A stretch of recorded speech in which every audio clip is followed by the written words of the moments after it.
மணி 9 ஆகுது. 9:30 அவன் வேலையை ஸ்டார்ட் பண்ணவனு. துறைக்கு இன்னும் தூக்கம் தெரியல. அச்சோ அடி இரு. இந்த சண்டையில இத்தனை சண்டை போட்டு கிடக்கமே எந்திரிச்சானா இவன்? அவனை எழுப்பிடி. எதுக்குங்க இப்ப கத்துறீங்க? பாவம் பையன் ராத்திரி பூரா கண்ணு முழிச்சு வேலை செஞ்சிருக்கான். மெதுவா சொல்ல வேண்டியதானே? மெதுவா சொல்றேன். எழுப்பு. இந்தா எழுப்புறேன். ஏ தங்கம், ஏ செல்லம்.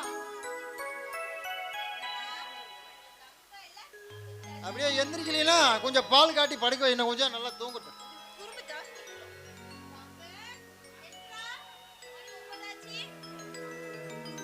ஏ சாமி எந்திரி தங்கம், மணி 9 ஆச்சு. எந்திரா ராசா. சாமி எந்திராயா?